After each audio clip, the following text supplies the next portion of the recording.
e drama mexicano, nada disso. Ele contava com a maior naturalidade, tirando alguns momentos assim muito interessantes, né, da vida dele, transformando aquilo em algo que você no final dava risada e se divertia com ele, né, de maneira como ele falava. Chico era muito engraçado.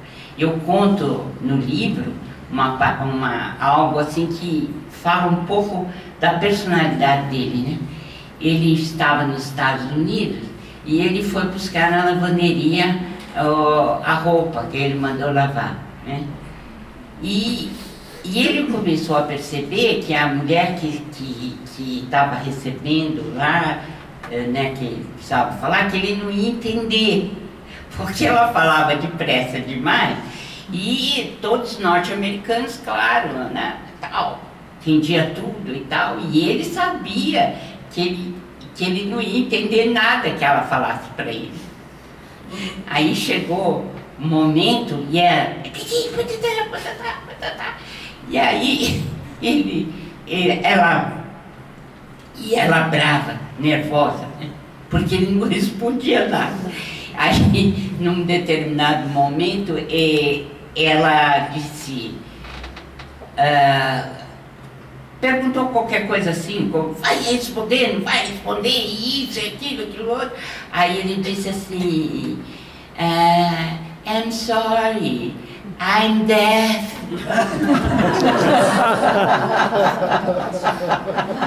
Eu sou surdo. Eu sou surdo.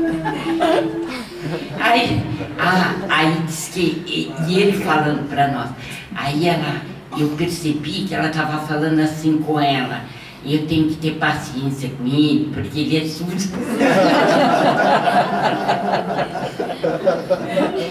E aí ele pagou, aí ela falou slowly, né, bem devagar e alto.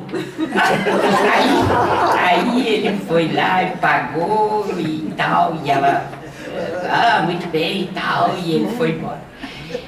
Mas é assim, era assim, e de vez em quando ele surgia com algo para nós, para descontrair, né? Mas era uma alegria tão sadia, era uma convivência assim tão, sabe, tão diferente, né, do mundo, que a gente não esquece.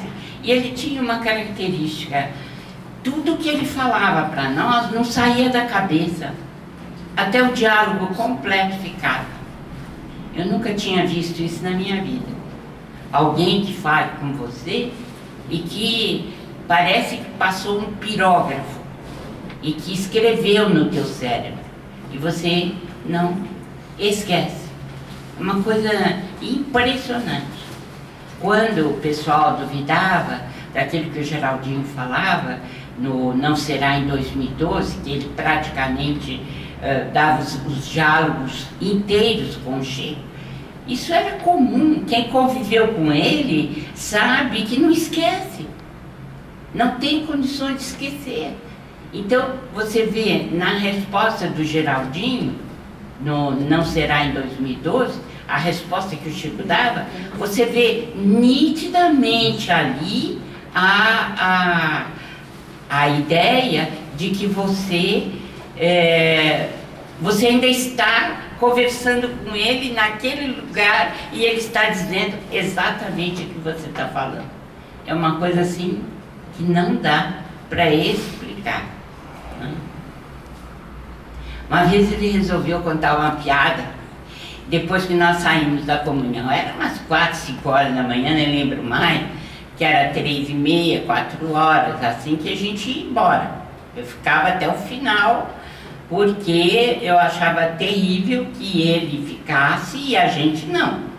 Tínhamos que dar cobertura, pelo menos uma cobertura moral para ele, né? Que ficava até de madrugada nas reuniões. E aí ele disse assim, bem, tinha um homem e ele era, assim, apresentador no circo.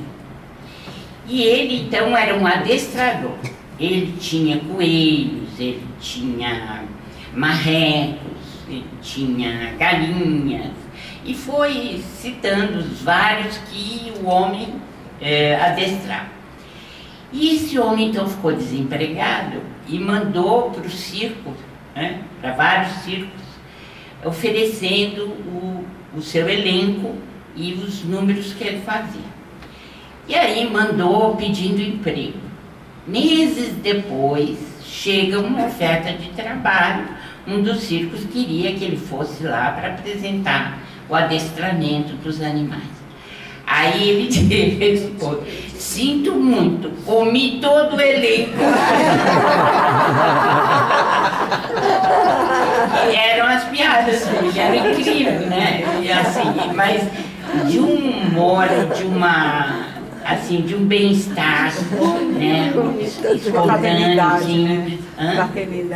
Fraternidade. Ele queria que a gente sorrisse, que a gente estivesse alegre. Ele não gostava, assim, que a gente, sabe, tivesse qualquer ideia, assim, de tristeza, de lamentação. Então, ele colaborava enormemente com a gente, né? E mesmo quando a gente fazia a peregrinação, na peregrinação eu descrevo também no livro, né, várias vezes, porque antigamente a gente fazia em redor da comunhão espírita cristã. Depois ele foi para o grupo espírita da Prece, né? E as famílias, elas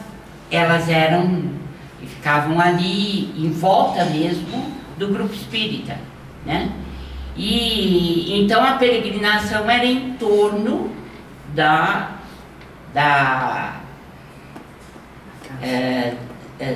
própria instituição. E aí, né, ele contava as piadas, ele conversava sobre diversos assuntos, e a risada da gente ia longe, porque ele gostava, enquanto a gente estivesse ali, de exteriorizar essa alegria, né? Então tinha um amigo nosso, o seu Alberto Santana, que falava assim: nossa, mas a risada da Marlene e do Chico chega lá na exposição. Porque a exposição de gado ficava a quilômetros de distância da onde a gente fazia a peregrinação.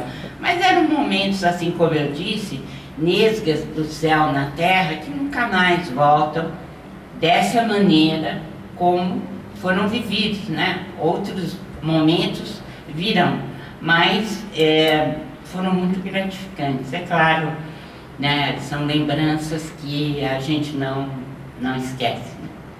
Depois ele sempre passou por provações terríveis. A saída do Valdo foi algo acachapante, né?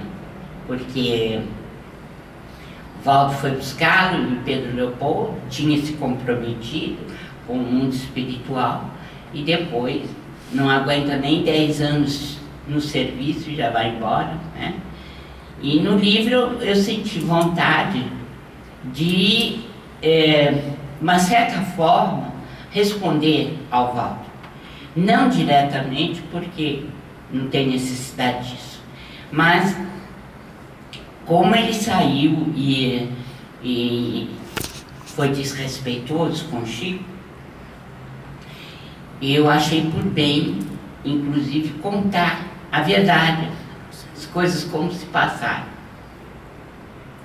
E vocês vão ver que é bem difícil a situação do Valdo no mundo espiritual, não é nada fácil. Porque em 1994, eu e o Paulo fomos lá pelos 20 anos da Folha Espírita, e ele deu uma saudação para a gente nos 20 anos da Folha. E o Valdo estava na cidade e diziam que o Valdo ia visitá-lo. Aí eu perguntei para ele: Chico, você